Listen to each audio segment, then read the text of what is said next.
Welcome back, everyone, to Looking for the Ocean, the show where we watch everything that Pixar ever made, and we talk about what it means to us. I'm Mark Young. I'm joined, as always, by Danny Vincent, and today we are joined by a very special guest, Evan Rowe. Let's all applaud for Evan. Yay, Evan! We got a guest for the Tomorrowland episode. Yeah. Hello. I just had a thought that's like... Our John Carter episode famously remained unbooked. No one wanted to come on for John Carter. Oh, that's a shame because John Carter actually, I think I'm going to think about John Carter for more of my life than I will think about Tomorrowland. I will say watching this definitely makes me more positive towards John Carter. Yeah. Yeah, I haven't seen John Carter. I would probably like it. And I think that's like a sentiment shared by 6 billion people on Earth that also didn't watch John Carter. We were talking about before we recorded about how it's funny that Tomorrowland hasn't been. Evan said that it's funny this hasn't been reclaimed as a masterpiece by some people on film Twitter as an auteur's masterpiece. I think John Carter is a much more interesting option for that because there's clearly good parts of John Carter. Tomorrowland. Yeah. Yeah, I really I don't know. Well, before we depress ourselves 4 minutes in, not 4 minutes, I don't know why I've been recording so long. But Evan, could you tell us a little bit about what's your connection to Danny? Yeah, so I'm Danny's friend. We kind of met in online film circles when I was actually really young. And you should talk posting about on Kansas. posting on internet forums and shit and being and just generally being a pain in the ass teenager. And basically I think we met for the first time actually in 2021 when I went out to Chicago. It was Pixar related. Yeah, that's Pixar related too. But it was also nice to, see the beans, see, the park, see the building, see the Chicago and everything. Yeah.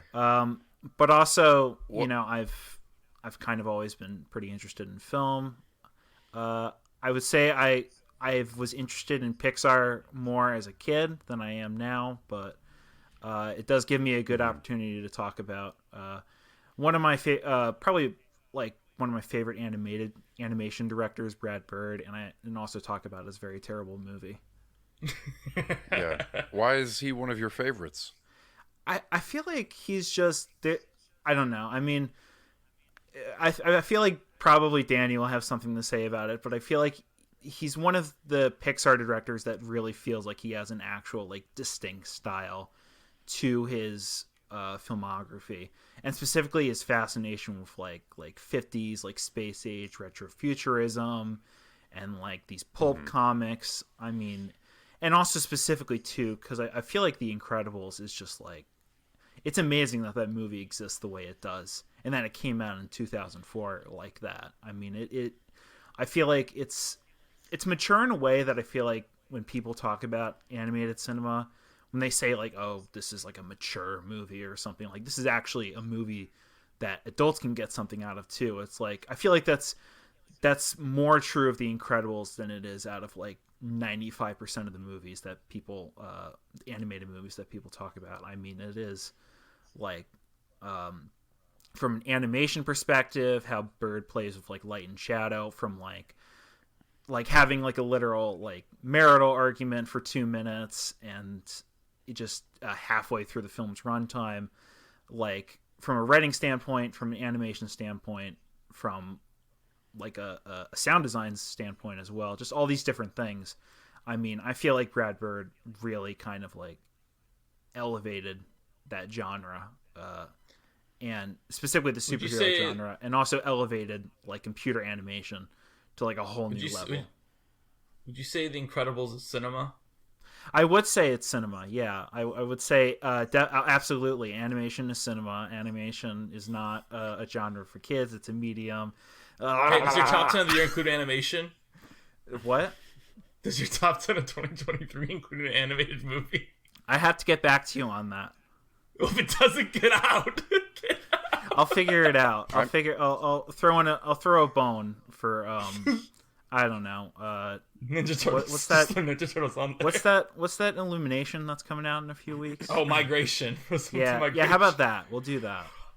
My boss today turns to me and goes, "Did you guys see they're making an animated movie based on 90 Day Fiancé?" And I'm just like, "What are you talking about?" Now that would be in the top 10. It's called Migration. That's the best. That's one of the best shows ever. Like, I don't care who you are.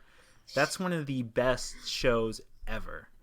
Well, my boss thinks 90 Day Migration is an Fiancé? adaptation of it, so... Oh, okay. What? How did you know they were talking about migration? How did you, Because they literally get there? looked up the movie after they said, "You hear about this movie? I gotta look it up." And they said, "Oh, it's called Migration." Because we were talking about what movie we're gonna show the kids on Friday. And she was like, "It's not on streaming. Sad. 90 Day Fiancé, that'd be hilarious to show the kids." I mean, I that show is so kind of about baffled by migration. this You know, story. people migrate to the U.S. to have very bad relationships that are doomed to fail. So speaking of relationships, you kind of mentioned this earlier. You mentioned like you were more into Pixar as a kid than as an adult. Do you think there was a point when that happened? Like, what specific thing like turned you away from Pixar? I don't really know. I mean, it's just probably just watching more stuff, honestly. Like, once you kind of venture out of that orbit and you're like watching a bunch of different stuff. I feel like 2013, 2014 was like a big year for that. That's like when I actually started watching the movies that were nominated for Oscars. I didn't just watch the Oscars and say I was a movie kid. And I feel like as soon as I just started, I don't know, like growing up, saying I grew out of it's kind of a strong word, but it's also kind of what happened. But I mean, I still like find things I enjoy about those movies, and I still find things that I enjoy about their sort of, I don't know, like buddy comedy road trip formula that they sort of implement a lot to varying degrees of success. But at the same time too, I don't know, I feel like it's been a while since I've seen a Pixar movie in like the movie theater, or I've gone out of my way to watch like a new one, which makes me probably the worst guest for this podcast. Okay, No, you're not alone. First off, you literally flew or drove, however you got here, to go see Luca in a theater in 2020. Now, I went understand because I wanted to see my friends and I wanted to eat deep dish pizza. It has nothing to do with the movie. Luca was just here, I'm aware. Yeah. Well, now, I feel like Oppenheimer, that was for the movie. Yeah, exactly. Yeah. And I feel like, too, like, I mean, has to be the best few weeks of your life, Danny. Now you actually get to go see it in a movie theater again. I get to go see all three. You know, I say that it's going to be great to see Soul in above a 1080p Blu-ray copy, but I'll be real, I'm actually most excited to probably see Luca a third time in theaters. It's my favorite of the three. I don't care. Like, it's just a great movie. Yeah. That lives in the movie theater to me. But I will go see all three. We all know that. Which is funny, because I think we will hit all three within like a calendar year on the podcast, so they'll be very fresh in my mind whenever we do the episode. Yeah, I get that too. I think around the time that I shifted it's not just because of like when I went away to college or high school, whichever like the time period is when Toy Story 3 comes out, and there was like a shift in my life. I also think it was because like you said, I started reading things like Watchmen. And not to shit on Incredibles, which was made by Brad Bird and I actually think is a good movie, but it is like once you see more things like that, it's like, oh, just to use the example that you used, which is a good scene in Incredibles, but it's like, oh, superheroes have been having like arguments about their marriage since the 80s or the 90s, whenever that came out. And it is like, I don't know, I think like Pixar is a good like gateway for kids to, you know, try other things and introduce them to new ideas that then they can like take off into their lives or something like that. How would you like describe Pixar, the studio? Something that Danny talks about whenever there's a new movie. That's my relationship with Pixar now. Yeah, I think that's my answer as well. I don't think it's just me, though. I think there are other people in our chat who talk about it. I think there are people who might go like, this is the death of original animation when LAO gets delayed I log in on Telegram. There's like 500 messages about Elemental. And I don't even know what that... I never get in Elemental discussions. I think Elemental's made. I don't even know what that is. Like next Why are year, you there's going going to on be Telegram? Like, there's going to be. We're all on Telegram, Mark. I thought we talked about that before. Well, it's not the most encrypted app for your Pixar discussions, is what I'm saying. It just seems, I don't know, you're not on like GroupMe or we're on Facebook Telegram. Messenger? I think it's because of the Russia thing. We have some Russian members on there. That's what I always hear. That's why we use Telegram. So gotcha. So does it like translate things? No, I think it's just encrypted. I don't know. But how are you talking with Russians about Pixar? I don't know. He doesn't usually join the conversation. I don't, he kind of ignores the Pixar talk. The guy I'm talking about ignores those conversations. He talks about Eyes Wide Shut. He talks about cool movies. Perhaps he should watch Brad Bird's Tomorrowland. I like that you want to talk about. You want to get this podcast on track, Evan. But we have a few more things we have to check in about. Have you seen Turning Red? I have seen Turning Red. That was a pretty good movie. What do you think of it? Okay. Nice. Okay. Cool. We just got to check in about that. And I don't think we kind of breezed by this, but to go back to the very beginning, do you have a first Pixar memory? I remember when I was little, I had a VHS copy of Finding Nemo, and I believe on that they have like the short film of like the snowman that plays before the movie. And like we would just never start the movie because I would constantly rewind to go back to the snowman short. I forget what it's called, but that's probably my first one. And it was always surprisingly, like it was always the first scene of that movie when like Nemo's mom gets killed, and we never made it to the part where she gets killed because I was just like, I just want to go back to the snowman. So I never had that traumatic childhood memory from a kid's movie. But yeah, that was probably like my first encounter with Pixar. I remember being very scared of The Incredibles when I was younger. Probably because the first scene of that movie is like a bank robber loading basically like a gun and just shooting it at a bunch of cops like driving through like a city street, and just being like, this is just too much for me at like 6 years old to take in. And I was wrong at 6 years old because that's a good movie. Well, all right. I think we cannot delay any longer. It is time to discuss Brad Bird's Tomorrowland. All right, just a preface, guys. Just a preface. I think we can't go too negative on this movie because it might destroy the world. Yeah. It's just something to keep in mind. This is a detour episode because it's not a Pixar movie, which makes a lot of sense. All right, some facts about Tomorrowland. This comes out on Memorial Day weekend of 2015. It is the big Disney temple. It is the big Disney bomb. It does not make much money. It gets very mixed to negative reviews. Yeah, Brad Bird signs on to direct it before he even finishes Mission Impossible 4 as his next project. Damon Lindelof comes up with the original idea, but Brad Bird, I think you can see a lot of both their styles here, but I do think it is more a Bird thing than a Lindelof thing. Granted, I don't think Lindelof has really made a movie. Has he made a movie like on his own? I don't know if he has. Really. No, he's more of a writer, so it's always been more like whatever TV series he's doing, or like whatever like Watchmen connection. On. Yeah, exactly. Yeah, I mean, I feel like at the time too, like people really jumped on Lindelof for this one, especially for the ending. But this feels like a Brad Bird movie, like through and through. It definitely feels like his passion project, which is like what just makes it more of like a colossal disappointment, because it feels like his whole career has been leading up to this moment, and it just completely shatters halfway through this movie. Halfway? I think it shatters way before that. Yeah, that's being generous. I realize that now.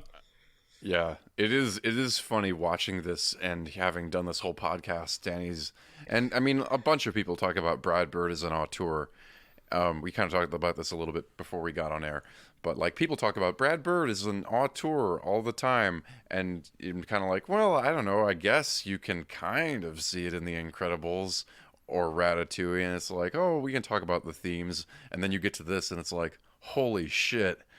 It's like, this is like the center of the web that connects everything else and just cracks everything wide open. I gotta point out here also is that with all that said, it's like Tomorrowland is... I lost my train of thought. Sorry. I was gonna say something about Brad Bird, probably. Oh, no. Here's the thing. Here's what I was gonna say. Although this does feel like the centerpiece of Brad Bird's writing to me, I think this is by far his most sloppy directed film. Because Ghost Protocol, Ghost Protocol is so focused about it. Yeah. Actually, I just want to like jump off of something that you pointed out, Danny. This was released Memorial Day weekend in 2015, like a week after like Fury Road came out. That like what a fucking like that is awful a timing big right there. Awful timing.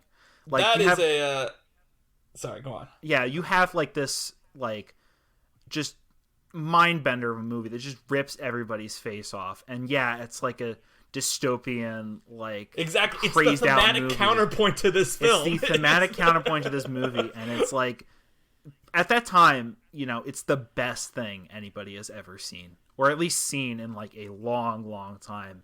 And this movie just comes out a week later, being like, "Hey, it's you know, it's bad to enjoy that," and people are just like, "Okay, like I don't care." Yeah. Like I just watched like the craziest like post-apocalyptic like nonstop action movie of all time.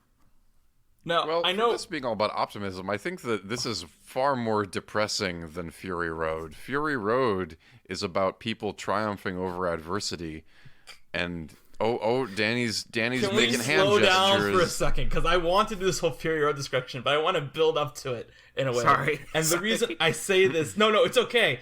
But I know, Mark, this was your first time seeing this movie, and I'm jealous of you. Evan, was this also your first time seeing this movie? No, my relationship with Tomorrowland goes way back. I mean, I talk about that like it's an actual relationship. No, this is a movie I was really excited for before it came out, because like exactly. I was also like Brad Bird on the retrofuturism kick when I was a kid. Like I love sci-fi, and this was like about the coolest part of Disneyland for like me at 14 years old. And then it comes out and it's like it's not really about, you know, like Tomorrowland. It's not even about the aesthetic. It's more about like Brad Bird just like shaking his head at like people. It's old man yelling at clouds as a blockbuster and talking about things that are happening in the world that are very, very important. But to be honest, the reason I keep coming back to it is because it is just like such a fascinating failure of a movie. I mean, like once again, it is the culmination of all of Brad Bird's like pet themes and sort of like imagery in his entire career. This is basically a passion project for him. It's all supposed to like come together and make this big statement, and at the same time too, it just feels so like incredibly unfocused and just haphazardly made, and so bizarrely like disconnected as a narrative film that it really is like watching a car crash in slow motion. You just can't look away. I've seen it probably like 5 times now, which is probably more. Yeah, which is probably more than I've seen some of my favorite movies. Just trying to investigate like what happened. Almost like I would say 3 years ago, I almost convinced myself it was actually good. And then we got to the Keegan-Michael Key and Catherine Hahn portion of the movie, and I was like, "We have to talk about this. This is not very good." Yeah, I do have like notes for the narrative of the movie if we want to go through that step by step. We will, but can I just give you my history? Because that was the thing, is I wanted to talk about my history of this, because I have a distinct movie memory with this one. Yeah. Okay. And it was that I came, this comes out Memorial Day weekend. A week before is when I come back from SIU, where Mark and I went to undergrad. And the first thing I do when I come back is I go see Mad Max Fury Road with my friends, obviously, because that's what everyone did as soon as they came back from college that year. Because it was the week before was Mad Max Fury Road. And then the next week, I hadn't seen the movie yet with my parents, and the drive-in was showing Tomorrowland and Avengers Age of Ultron, which I'd already seen Age of Ultron, but my parents like the Marvel movies. And moreover, my dad has always been someone who is weirdly, like, very, not only very supportive of me, like, being like, oh, this director is great. He usually actually follows along with it. So he's like, oh, Brad Bird? He did Mission Impossible 4 and The Incredibles. And I love Tomorrowland. Let's go see this. And we see this. And let me tell you, a drive-in setting for this movie is simultaneously ideal and also, like, the worst. Because I feel like I paid attention to it about the same amount I could at home today than I did 12 years ago at the drive-in, or whenever this movie came out. No, sorry, what is this? 8 years ago now at the drive-in. And I remember watching it this time going like, surely it's better than I remember, because I've seen a lot of arguments for it over the years where it's like, no, this is actually like, it's not even that this is good. No, this is actually like a 3 out of 5 movie, right? Like, that's the argument I've seen. It's like, no, this is actually a perfectly decent film. It's not a bad, film. but it's not good either. Exactly. I'm like, all right, I'm open to being that. And then I put it on and I'm like, no, this is terrible still. This movie, we have to put this on the record also in the podcast. This movie is not on Disney Plus. Yeah, they buried this fucking thing. They really wanted to bury it. I'm wondering if George Clooney wants to bury it. Let's be real here. Yeah. George Clooney probably is like, I don't want people making memes out of this. What memes are there to make out of Tomorrowland? Him making goo eyes at a 12-year-old robot? I guess so, yeah. We don't even need to get into that. I mean, I think there's a good image in him, like, yelling at the camera in the very first scene. You can just put whatever subtitles you want under that. Yeah. Do you like how I feel like the opening scene of this movie is such a clear, like, reshoots thing? Like, such an obvious, like... What are you talking about? So when George Clooney... That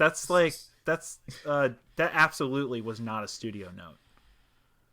Okay. That was absolutely. Well, then why when George Clooney appears for the first time, 40 minutes in, he's in shadow and given a grand reveal when we already see him dead on in the first scene?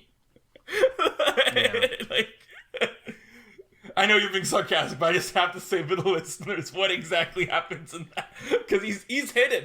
It's a big build-up to reveal that George Clooney's in the movie that's being marketed as George Clooney in Tomorrowland. Yeah. But okay, I said I paused you because I wanted to talk about Fury Road, and the reason I said that was because I remember even in 2015 seeing this movie and sitting there during that Hugh Laurie monologue where it talks about, like, how awful it is that people make dystopian fiction. I think two things. One, I think the thing you said about Fury Road, which I literally just saw a movie last week set in dystopia that is miles more creative than this, based off an old property, and makes me feel so much more hope and euphoria by the end of it. Also, it just makes me think, damn, Brad Bird saw The Hunger Games in 2012 and left very mad that it was a successful movie. Like, I mean, maybe there something to that? No, I don't know. I'm not really saying anything, but, like, that is interesting that Hunger Games did come out and it was this big hit, and then Tomorrowland is like a response to that. But I mean, I don't know. These things take forever to make, so it's hard to make those connections. Yeah. So, I guess just to start from the beginning. Do we want to just start from the beginning of the movie? We already kind of talked about the intro, but, like, we get this very obviously not the product the studio notes introduction. George Clooney and Britt Robertson, their characters, doing all this witty banter to convince us that we're going to have a fun time. Just to let us know that, like, this is going to be a fun movie and you're going to have fun, damn it. So enjoy it. I hate to talk negative about Tomorrowland, but because I don't want the world to end. But and specifically, I hate talking negative about, like, performances where the actor's career fell apart because the movie bombed. But I think it's really funny that George Clooney is, like, trying so hard to tap into his charm, and I don't think he really ever gets there totally. But then you have what's her name? Is her name Britt Robertson? I keep wanting to say Britt Marling. Yeah, Britt Robertson. I feel like she feels so phony in this movie. But to her compliment or whatever, I think the role is just so terrible. Yeah. The role is just so flat. Yeah. Yeah. It is interesting. Like, this seems like a part that would have been great with, like, Josh Brolin or, like, Hugh Jackman or those guys that you can kind of fuck up a little bit, you know? Yeah, But, like, Jackman. I don't think Josh Brolin's a big enough star to sell this big Disney movie. I think George Clooney is just too, like, grizzled. He just comes off too, like, angry. You can't have him as the lead in, like, your Disney family film. Like, even if it is supposed to be a serious statement, which is funny that it even tries to be a serious statement. But I would like to see the version of this where George Clooney is in John Carter and Willem Dafoe is in Tomorrowland. Again, that wouldn't do well at the box office. But Willem Dafoe being, shut up, girl! yeah. Honestly, I'm not super familiar with a lot of, like, the Disney, you know, direct-to-video or online product, but aren't they all a little bit, like, messagey, here's a hot guy, here's a pretty girl. This wasn't direct. This was in theaters, Mark. This was a box. Yeah, I know. Yeah, but it has the same vibes, you know. I'm just saying that, like, for all of these live-action Disney products, there's something, like, wholesome about them. I will say this. So it's kind of, like, inevitable that you have to have George Clooney maybe, like, I don't know, struggling to be charming in a difficult role about a bitter old man. One movie that kept popping in my head watching this, and it's because it's the end of these, like, because John Carter's a blank check. Tomorrowland's a blank check, and the last one was Ava DuVernay getting A Wrinkle in Time Out. And that is also a heavily flawed movie that I actually probably like the most of all three of them, because it has, like, Oprah becoming a giant in it, and, like, Mindy Kaling, like, being, like, quoting Hamilton, and it's supposed to be, like, an emotional moment. Jesus Christ. Like, that one's, like, a mess where I have to respect it, because it does feel like highway robbery in a lot of ways. Oh, Jesus Christ. Like, it's a nightmare, but it's a nightmare that I enjoy watching. Okay, so anyways, we open with this intro, and then, you know, like, George Clooney's like, the world's a scary place, you know. There's tons of bad things happening on the news that you have to watch, and it makes us all very depressed. The news is so scary. The news is extremely scary in this movie.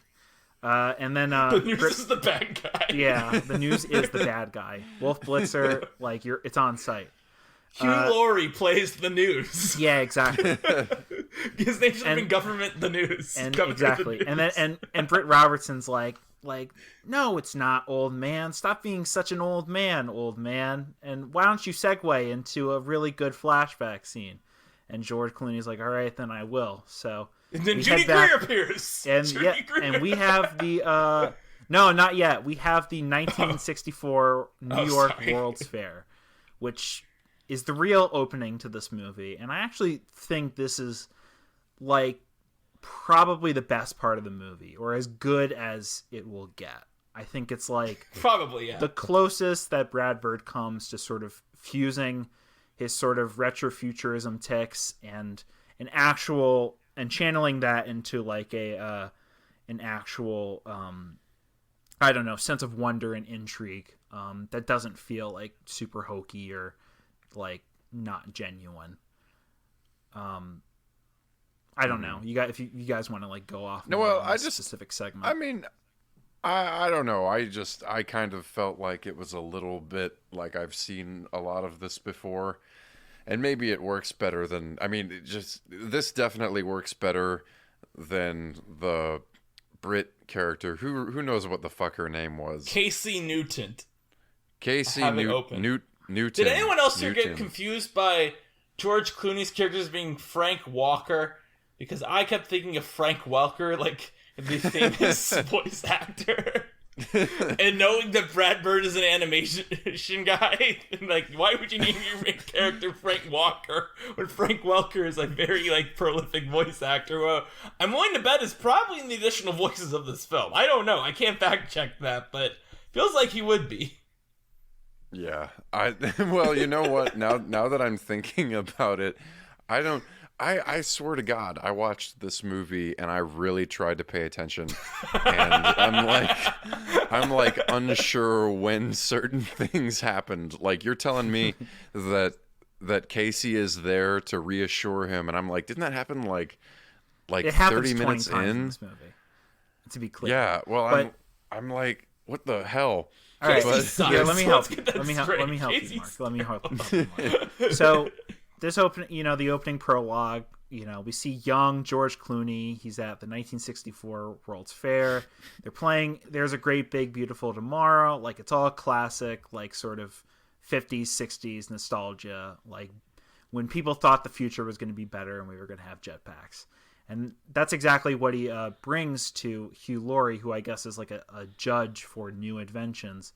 And he brings this prototype for a new jetpack. And Hugh Laurie, of course, is like, oh, I don't understand what this is supposed to be. Like, what's even the utility of this thing? Just evolving into Britishisms.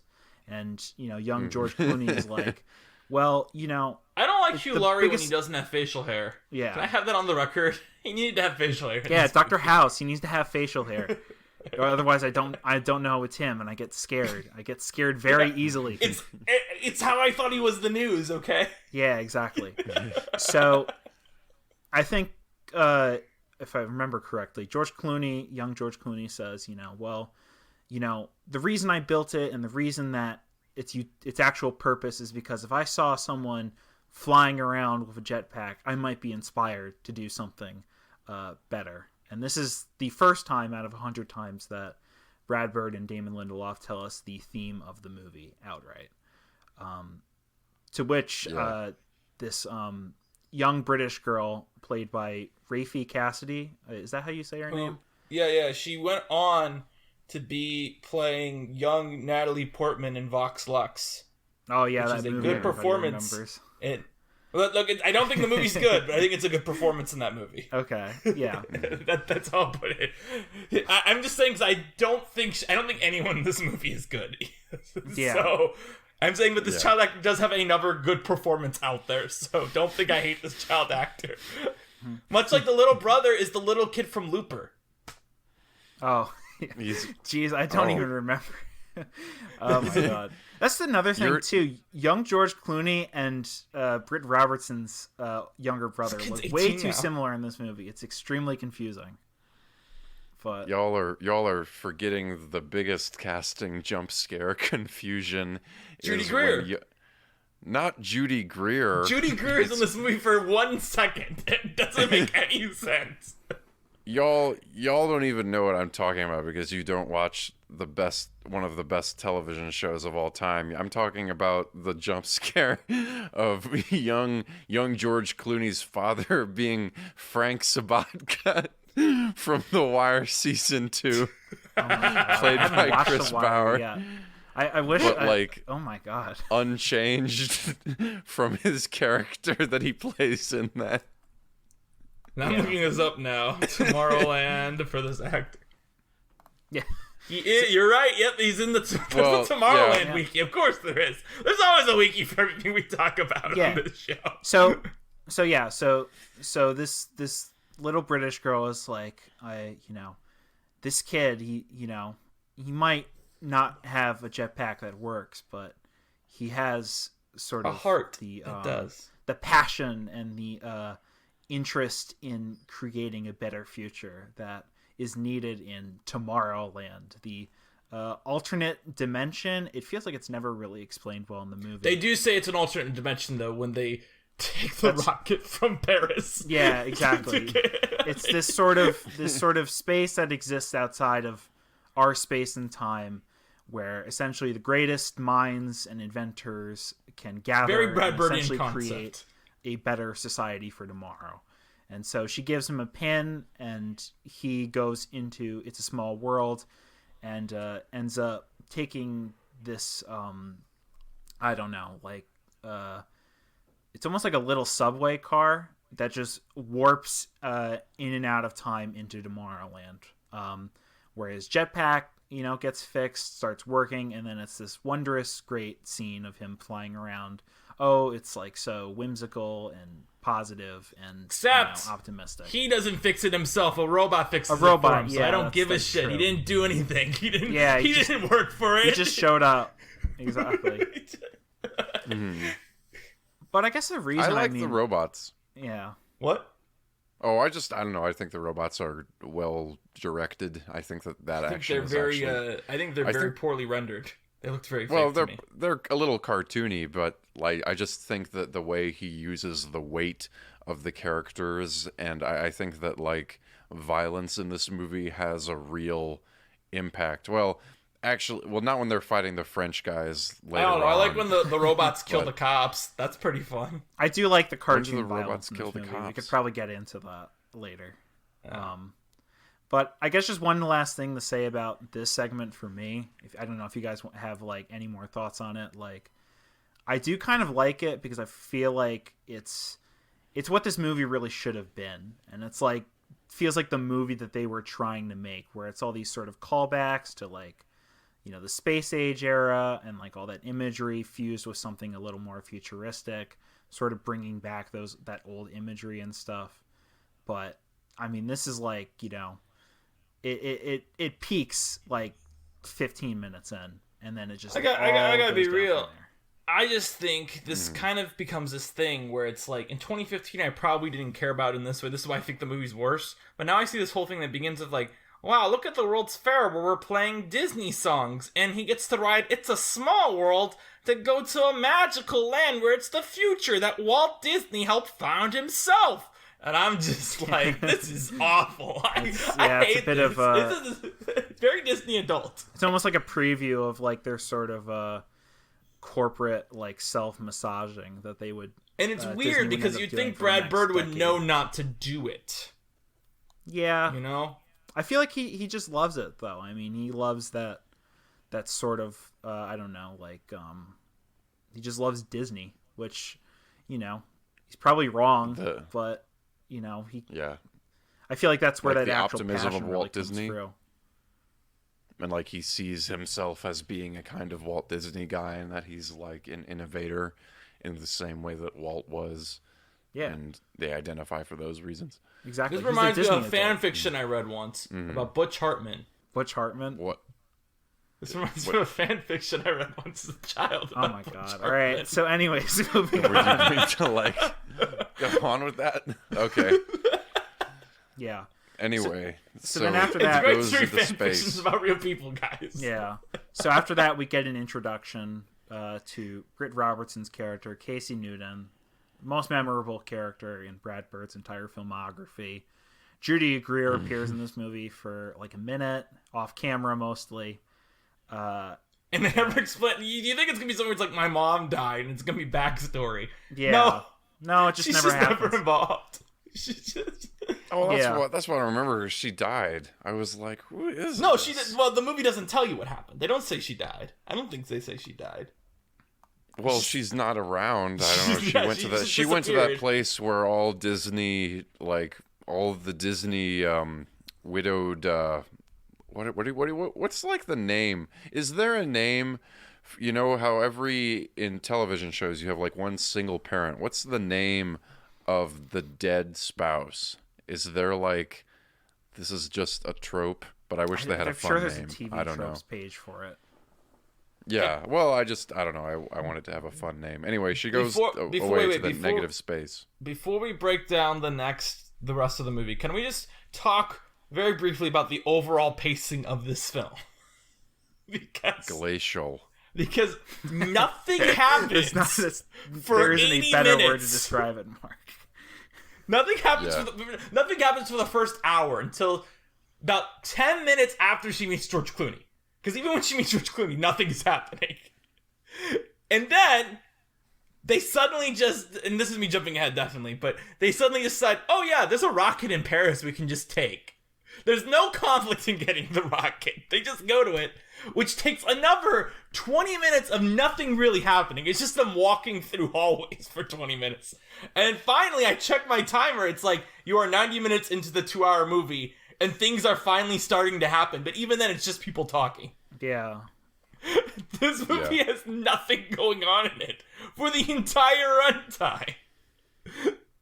I want to have that out there. Like, while we break this down, exactly. like, keep in mind that nothing is happening during any of this. Yeah. You know, There's a lot of driving in cars, and that kind of thing. And asking questions, going, "Don't worry, I'll answer it later. Don't worry, I'll answer it later." Very mystery box. Well, we get a an introduction on a motorcycle, and it's there's this really like hard blues rock riff going on, like all these this very really Star Trek badass 2009. looking person on a motorcycle. And then they take their helmet off, and then what the heck? It's a girl. It's Britt Robertson.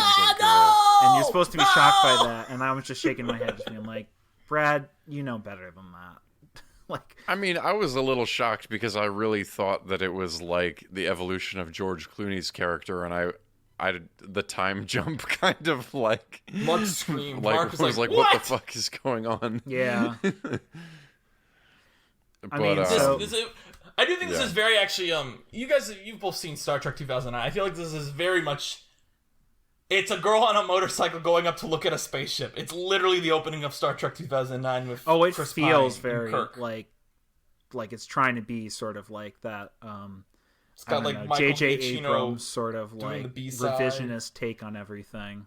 Like I'll be real though, like I would prefer, this is me, hot take, I'd prefer like an easy 3 out of 5 like Super 8 than like this mediocre, like, you know what I mean? I'd rather watch something that's forgettable but like decent to watch than what Tomorrowland is. Yeah. That's just me. Yeah.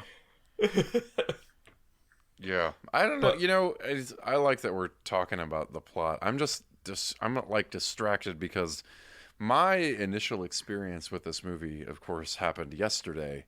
But I don't know how y'all felt. Like this movie like made me angry.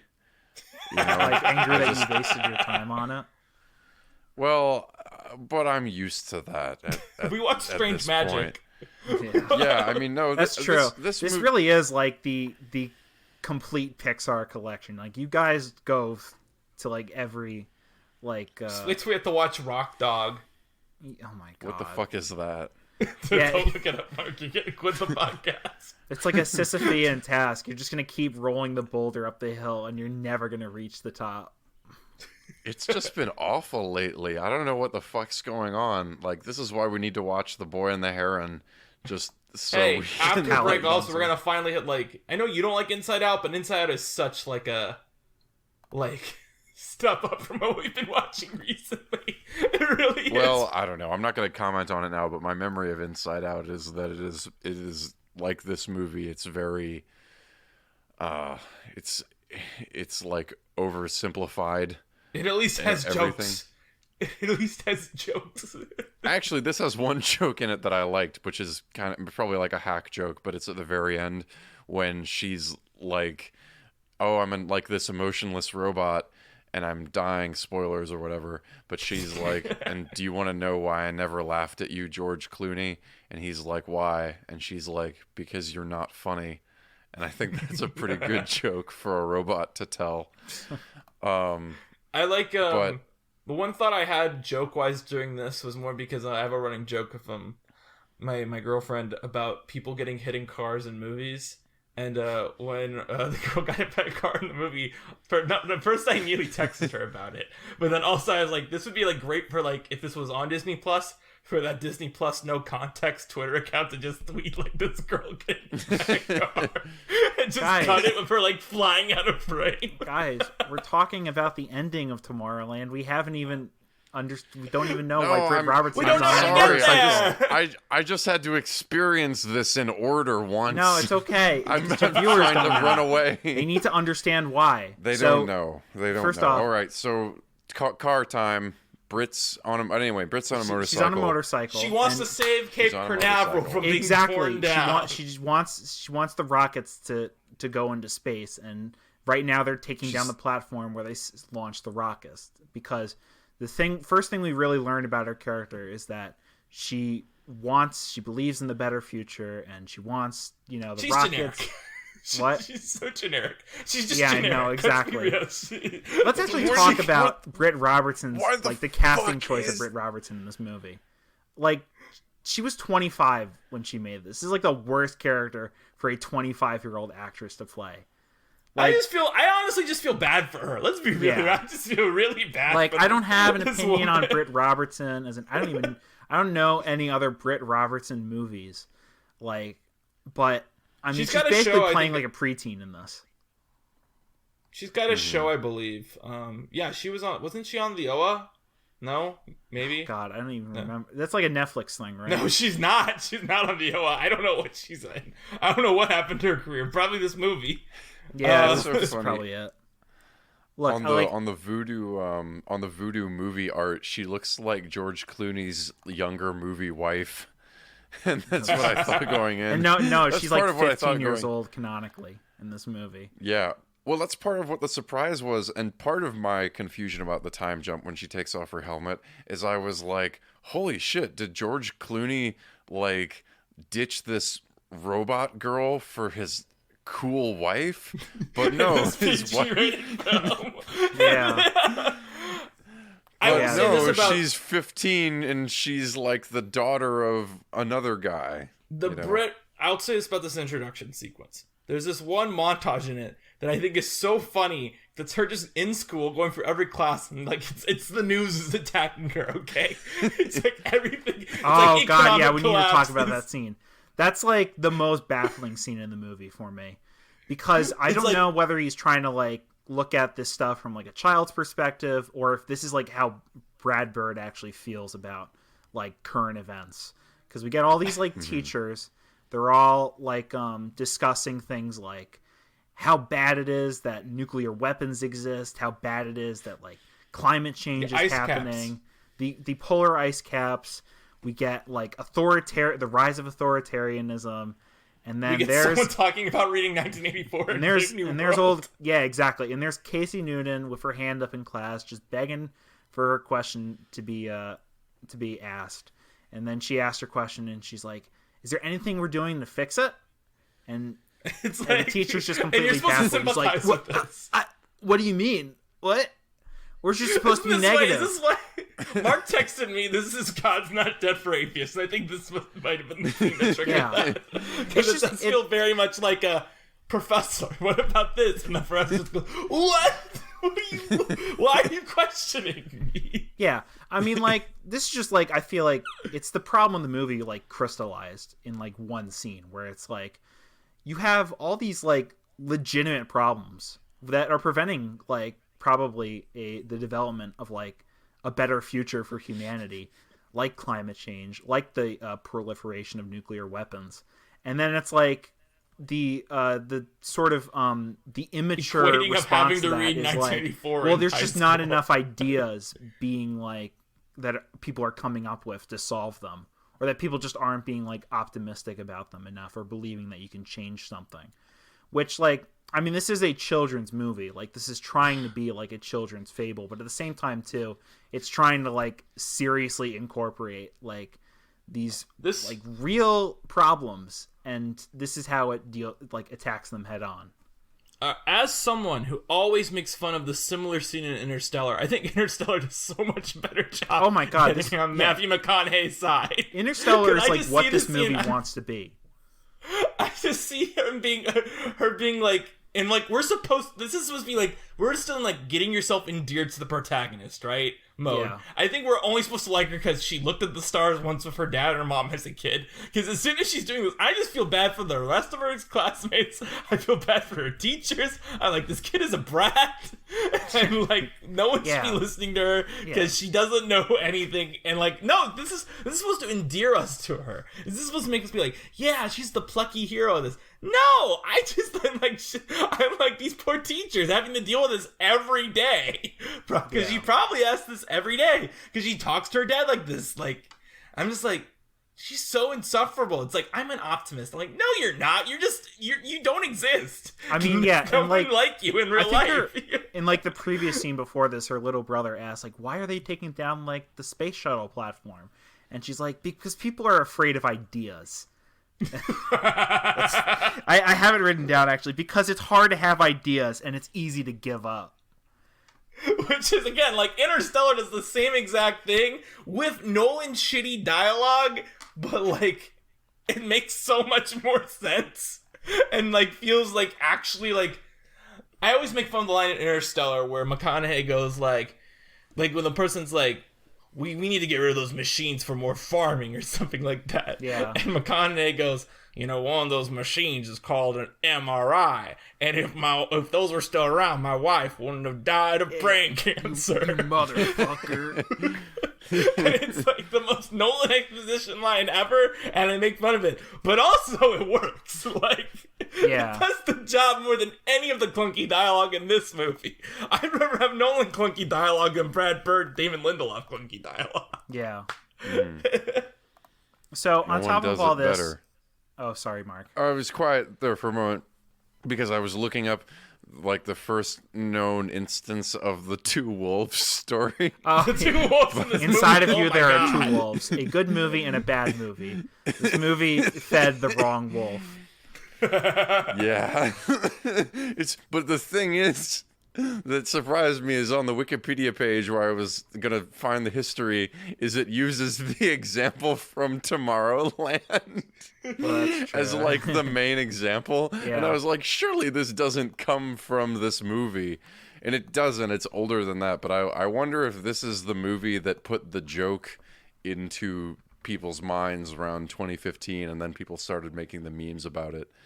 But So We Britt Robertson, sorry, the Brits. please do. The Brits are coming. Daughter of Tim McGraw. Oh, yes. The actual daughter of Tim McGraw, who got... No, I'm kidding, but Tim McGraw's in this movie. Tim McGraw. She is in this saved by the world around her being depressing by someone sending her a commercial. Capitalism Yeah. saves the day. Yeah. And this was something I brought to talk about, which because I remember this being a big part of discourse in summer 2015. Because the scene that's a commercial is all a oneer, and I remember people starting to get mad at oneers by the time this movie came out. Yeah, this was like a big era for oneers. I mean, like True it was Detective like season 1, like San Gravity, Andreas. Do you too. remember that movie? Like the Well, that's what I was Dwayne gonna say. Yeah. In Tomorrowland comes out end of May. In that month, in Avengers: Age of Ultron, you got a oneer.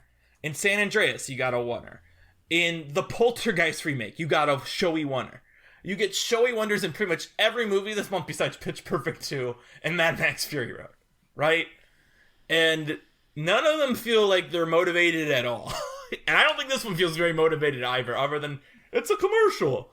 I don't think it's got interesting blocking. I think it's very clumsily stitched. It's whatever. Yeah, it's kind of like an encapsulation of like the big problem with this era, where like even like the fucking Bye Bye Man had like a oneer in it. Exactly. It's just like it feels like it's more about the technical prowess of actually pulling it off than it is like the utility of it as like a storytelling device. Like this movie feels like it's aping Spielberg at so many points, and it's like even Spielberg knows that you have to deploy like a oneer in a way that people don't really notice.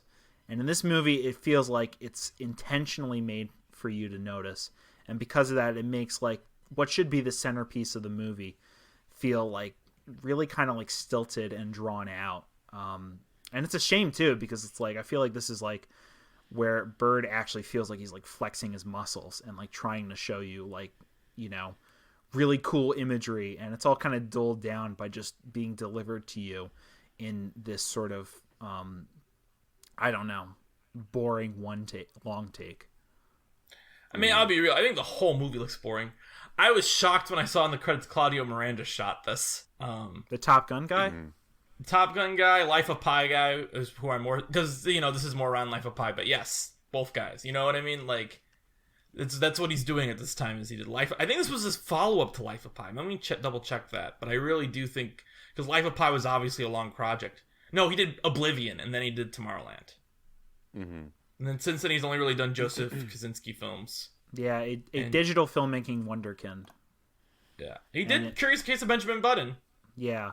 And it feels like that sort of like is really underutilized here, except for this one scene, which I feel like it isn't utilized properly. Just like nothing about this movie really works, which I feel like we've already said 100 times. The pin runs out. Oh, sorry. Oh, well, I don't know. And maybe it goes without saying, but like the utopian vision of Tomorrowland is terrifying. and is just yeah. So just this seems like a place where people are oppressed, you know. Yeah, it is almost curious that like so much of it is just like technological gadgetry and stuff. I sent a screenshot to Danny like before we recorded this where a version of this scene exists on YouTube, and it's not titled like Tomorrowland long take scene or like Tomorrowland pin scene, but it's titled The Future of SpaceX, Hyperloop, and Tesla. And it's like this is the Elon Musk showcase in this scene. Just like I all did these notice, fancy like, gadgets. isn't there like a Tesla like, ad in the? Isn't there a Tesla ad in the commercial too? God, I don't even remember. At some point in Tomorrowland, you can see like an ad for like a Tesla charging shop. It's either during the commercial or like. Oh, I later feel like on it's in the movie. final montage. They show a guy building an electric car, and that's supposed to be like, you know, oh, he's a Final dreamer. montage. Oh, I'm glad we have something dumb to talk about at the end. Well, but anyway, she watches this fucking commercial, and she has a moment with a bad boy in prison. Yeah, I like the cuts. I like appreciate. that was what this movie's marketed on, was like the idea of touching a pin and entering a parallel universe. Yeah, it was marketed on one scene, basically. Yeah, mystery box marketing at its best. Yeah, I feel like this is where Bird's actually like a good director, and he's also like first and foremost a cartoonist, because he's getting a lot of like slapstick comedy out of like her just like bumping into walls and shit, and like, you know, walking in a lake like when her pin deactivates. And I think it works better here than it does later. Because Yeah, later that's on, true. some of this other stuff pops actually- up, and it just feels so awful. Later is like hilarious, but in a way that they completely did not intend for it to be. Well, anyway, she takes care of that, and then is that when she runs into the robot girl? Yeah, so basically what happens is she wants to find out like more about this pin, so then she finds out that there's like a store in Houston that is asking to buy the pin because it's like a sort of like a retro sci-fi collectible store. But there's no phone, so she has to like take a Greyhound bus to get there. And at the same time too, like Rafie Cassidy, the robot girl, is like trying to track her down because she's the one that gave her the pin in the first place, and she doesn't want like the pin to fall into the wrong hands, which is basically what happens when Keegan-Michael Key and Catherine Hahn show up in this movie for one scene. Can we talk about how Keegan-Michael Key shows up, and he's just being Keegan-Michael Key, which is fine. That's why we hire him. But then Catherine Hahn is doing like some very like clear like robot stuff, like even before she's watching like nuclear bomb test footage on the TV. She's like walking very like robotically. She like talks in a monotone. Like she's clearly trying to be a robot. And Keegan-Michael Key's like, I'm Keegan-Michael Key. Key and Peele is just trying to be Key from Key and Peele. Key being the one person of color in the entire film. Yeah. A robot who dies on screen very quickly. If you want to be in a Brad Bird film, you have to pull yourself up by your bootstraps. After this, I'm not there. going to ever be in a Brad Bird film. To be honest, I don't even know how he feels about this. Like, because I feel like when he went on to direct Incredibles 2, like that is a good movie. I have problems with it, but it is a good movie. It feels like a retreat after his live action career kind of floundered with this. Well, I mean, if I'm a studio, I'm not giving him any money after this. Yeah, Like... which, I mean, to be honest, there's probably worse directors that belong in director jail. So, there definitely are. It's just, I mean, I don't know. I feel like it's very rare someone makes something like. Because here's the thing about John Carter, right? I think John Carter, for all of its failings, shows that Andrew Stanton could direct like a Star Wars movie for hire, right? Like and you hand him a script. Well, I think he does it. I think the direction of John Carter isn't the issue. It's like the script, it's the marketing, it's the fact that no one's going to be appealed by it. I think if you hand him like Solo, a Star Wars story, not that Solo's still going to bomb, but like you hand him like Star Wars Episode 9, he'd probably have done a better job than J.J. Abrams with it, right? I think you hand Brad Bird any franchise after this, you realize, oh no, he's going to like rewrite the script a ton and make it bad. Or like he's going to put his ideas in and we don't want that. I think right? That's what I more mean. See, but the thing is, I think he's a good screenwriter when he has, like, a good idea. And this is just, like, a bad idea, bad theme for a movie. And I feel like he just couldn't direct himself out of, like, a writing hole. I think he's a good screenwriter when he can animate and he can fix the movie as it goes on. Yeah. That's my take. Because I think Incredibles 2 also has issues, and it's because, famously lost a year of production time type of thing. Oh, yeah. So I think it's really just, he's a good writer if you give him time, but, like, obviously when you're on doing a live action movie, you can't fix it as you go. I'm sure he thinks there's issues with this movie, but I'm sure he also is like, no, it's what I set out to make, I don't know. I'd love someone to ask him about this who likes this movie more than I do. Because I think I would be too combative about the film for him to give me any answers. Yeah. So, we have the Key and Han fight scene, which is really awkwardly choreographed. And it feels more like an excuse for Disney to show off that they got the Star Wars sound effects in the Lucasfilm purchase. Can I say one thing? Is I have the DVD copy of this. And it opens with 2 trailers. From the public library. We got a library. This was the bit I have. This was the bit I had prepared. So I'm going to do the bit first. I'm going to make my point. This is what I have to do at the library. I have Tomorrowland. I have Surf's Up because I checked it out for our last episode to watch the Chub Chub Save Xmas. And then I have 3 overdue movies I never got time to watch. What? The what? I don't know. The Chub Chub Save Xmas. Oh my god. Then I have 3 movies that I have to return to the library that I never got around to watching. And they are William Friedkin's The Boys in the Band, Pedro Almodovar's Dark Habits, and another William Friedkin, The Night They Raided Minsky's. Will I ever watch any of these movies? Who knows, but they're due at the library. You watched Tomorrowland instead. Yes, I did. But the point I was going to make is Tomorrowland opens with 2 trailers on the DVD. One of them being Inside Out's DVD release, so who cares? But the other one being Star Wars The Force Awakens. And, that kind of also falls in this whole Tomorrowland thing where it's the same reason Star Trek Into Darkness kind of didn't do well. All the talk around Star Trek Into Darkness was, JJ just said he's going to do Star Wars. Why don't we talk about Star Wars? And where it was, I feel like all the talk around this movie was Brad Bird was offered Star Wars, turned it down to make this. Because Brad Bird was the first choice for Star Wars Episode 7. He just was like, no, I'm in production on Tomorrowland. I can't leave it. Which I think is very interesting, because I think Brad Bird on Star Wars would have been, because Star Wars, the first draft is done by Michael Arndt, who's like a Pixar alum. So obviously Brad Bird probably likes him a decent amount, Yeah. I very much am curious about the world where we get to talk about Star Wars Episode 7 on this podcast instead of Tomorrowland, whatever that universe looked like. Because I'm sure a world where he does Star Wars Episode 7 is a very different... I don't think we get Incredibles 2, I don't know if he does Episode 8, but, he would go on to do, other movies, Very interesting career path he could have taken. And I also think, the arrival of Star Wars kind of kills, projects like Tomorrowland, where A Wrinkle in Time is just kind of left over from it. Yeah, this definitely feels like the end of an era for, a certain type of Disney blockbuster, specifically a live action blockbuster. They had John Carter, they had Lone Ranger before this, tons of big live action failures, and this one felt like it should have been on paper, they should have aced it, and they didn't, and that's why I feel like we saw this sort of pivot into them just being the evil studio, if they weren't already. Because this is a year after Maleficent too. Yeah, so it's shifting into that remake set. And Year of Cinderella, so yeah.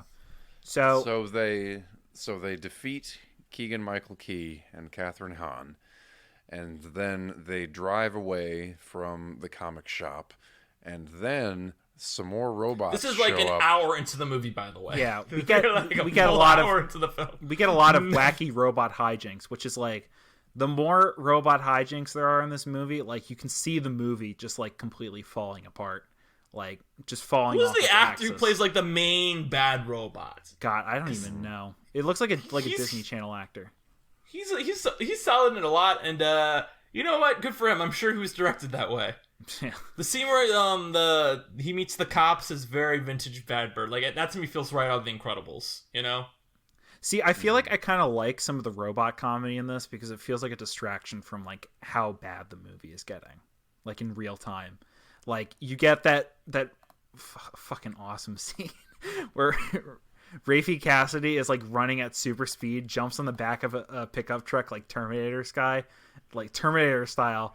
Britt Robertson is screaming at the top of her head as she brakes, and then the robot girl plows like right through the back of the pickup truck, and it's like, what did this movie become? What happened? I just like the fact I just imagine Bob Iger watching like dailies of this and being like, well, Brad's never steered us wrong before. I might not get it, but Brad's pretty good at this stuff, so maybe people will like it when like a little girl robot gets like hit head on by like a pickup truck, a Chevy Silverado at like 40 miles. I can't say I understood Ratatouille when I saw it for the first time either, so maybe this Brad Bird knows what he's got to figure out. But basically the point is, you know, this robot girl, you know, believes in her, thinks that she's like an optimist that can like, you know, save the future, which by just we being will positive. find out later. Another thing we will find out later in this movie, and she's going to take him to meet Frank Walker up in like upstate New York, who now lives on like this like disheveled, Lane like, area, ugly looking house in the middle of nowhere with all his inventions. Yeah. And this is when we finally get no, we don't finally get George Clooney. We get him in that awful opening scene. We finally get him in the real movie with his face for some reason completely obscured because it's like backlit by the sun. Yeah. And then we it's backlit by the sun for a long time. Yeah, it's a really weird shot. That's, oh my god. You know that Walter Murch edited this thing? I'm sure he feels like it's, I gotta assume him editing this had to be like an emergency call in. Like, you know, like I feel like he had to be the addition. You know, like Thelma Schoonmaker edited The Snowman. That's what the Walter Murch credit feels like to me. It's like, we needed someone who can fix this, and Walter Murch tried his hand, and it was like, all right, get a professional on this ASAP. There's just so much crazy shit like that, and like in the opening, which obviously is not the greatest example of what the movie is even trying to do anyway, but like when it goes in on the countdown clock and then it just holds on the countdown clock for fucking ever while they keep talking. Well, it's a funny freeze like frame. the screen and it is was really broken. Funny, wasn't it? It was like the Emperor's New Groove. It was like I don't know. The whole thing is like that, where it's like it really is. I can't believe how this film was directed. Yeah. You know? So George Clooney tells her, it's like, you thought you were part of something bigger. Well, you're not. Like, what you were shown isn't like a real place anymore. So the best thing for you to do is just get lost and go back to where you came from. And of course, you know, Britt Robertson, Miss Casey Newton, the eternal optimist, instead waits outside his doorstep before she can find a way to sort of connive her way in, which is when she finally. I am so impressed that you remember so much. I know, exactly. Once again, I'm an expert here. Don't doubt my credentials. I'd be like, they go inside and she sees his TV. Yeah, I have the file up on my computer and I am skipping through it right now. I am at the scene where she's pulling up like the image projector gun thing. You probably don't even remember this, but this is I was like, what? This is I remember that because it's like she holds it in a way that looks weirdly distorted. That Athena has like a giant head. Yeah, and that's how we find out that George Clooney and the robot girl kind of had a thing when George Clooney was a kid, and that they were like sort of boy-girl crush. Too big of a thing in this movie. Which it becomes a really weird element later in this movie, but. You know, this I think this is also the scene where we're introduced to the doomsday clock, which is like this sort of device that George Clooney has where it's like basically wired into like all these, it's like all these like cable news like stories about like death and destruction around the world, like government unrest and things like that. And there's a giant 100% probability of the world ending screen, just to let you know how bad things are.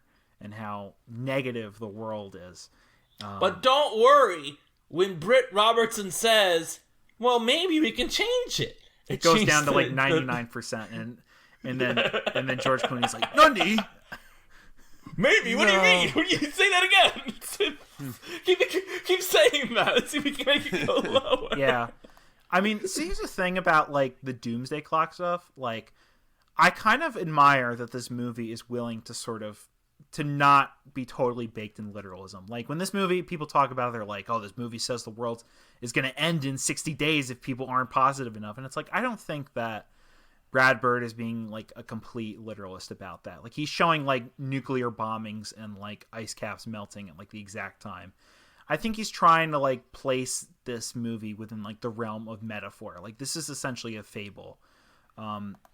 And I feel like... But it's a dumb fable. It's a dumb fable. Man, that's the problem. I thought that I had that fucking thought watching this. Yeah. It was like a mean joke that I made to myself.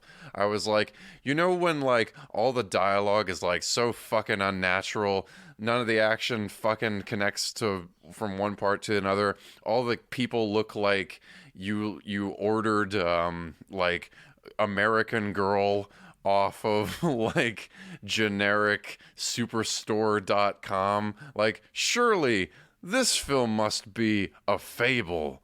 This isn't like naturalistic. This isn't about like this isn't about storytelling. It's about like it's distancing. It's about communicating something to the audience. Yes, exactly. I mean, like literally like when like he talks to us, he talks to the camera. When Britt Robertson's like, oh, don't we like we make our own destiny, and the number briefly flashes to like 99. It almost feels like a Tomorrowland like theme park attraction. Like that's something where the audience would be like no, say more positive stuff, make the number go down. I do believe in fairies. I do. Mm-hmm. But at the same time too, like I think this movie's trying to play around with metaphor, which feels like. It feels weirdly like a breath of fresh air considering how literalist most of the Disney stuff got and most of contemporary blockbusters got this past decade. But at the same time, too, it's like it does a very bad job at it. I'm sorry I got heated, guys. I posit that we skip the next 20 minutes because it's just them just being attacked by robots. Yeah, so that's the thing. Finding a robot. The next 20 minutes of this movie are like bullshit. The only thing I really remember is Britt Robertson taking like a baseball bat to that guy's one head, which is probably the funniest. I like the part. Movie. I actually do like the part where like the arm is attached to her, and she has to figure out how to get her arm out. That was a fun little action beat, I thought. Yeah. There's one part at the end of this movie I think is legitimately cool. By the way, I will give the movie credit for that when we get to it. But I remember thinking that earlier when we were recording, like there's one part of this movie I liked, and it's near the end. So keep that in mind when we get to the end. But the other thing that happens in this whole segment is like they go to Paris through like a teleporter thing. They don't really explain it. She's like, don't worry, just teleport you. Don't think about it. It's basically like it really only functions like both one as an excuse to deliver more exposition about how like the secret society that created Tomorrowland was created. How it was like all these famous inventors. And we get told that Nikola Tesla and Thomas Edison worked together and were friends, but actually they hated each other. Yeah. And then we get a point where it's like in my play I wrote that went last weekend where I have characters go to the screen and go like, yeah, well, actually, it's Wonder of Life is popular because it temporarily fell in the public domain. I'm saying that because Britt Robertson turns to the screen and goes, "You're gonna keep messing that up." Actually, alternating current, the AC/DC conundrum. Yeah. So I mean, that's the thing. Like, I don't want to give too detailed of a plot summary of this part of the movie because it really is just like this is the set piece part of the movie, and it's not very great set pieces. But when it's like the plot becomes less important. And it's just an excuse to finally get us to Tomorrowland, which, as it turns out, is not the place that we thought it was. It's actually a pretty gloomy place itself. And it's run entirely by Hugh Laurie, who has been behind all the evil robots, sending them after our main characters, trying to get them captured or killed in the first place. And it's all because a long time ago, George Clooney was forced out of this alternate dimension world because he created this doomsday device that could What is the name of it? I forget what it is because it does have a name. The Monitor. It's basically like they say that it uses like these faster than light particles to like predict the future. Like it's like science gobbledygook, which I can't really like begrudge the movie for doing because it's got to find a way to like some way to incorporate like what they're trying to get across. What it actually is a satellite beaming images of dystopia into people's minds. Yeah, so it's I want to point out that like Casey like immediately accuses Hugh Laurie of doing this. And Hugh Laurie should be much more like, that's not me. He immediately fesses up to it. It's like she has no basis in this accusation at all. Yeah. He's just like, yeah, so what? Of course I did it. Yeah. So I mean, we get, the scene where she's like going further into the future, and then she finds out like the world is actually going to end, and that it's completely not. This fate is completely not preventable.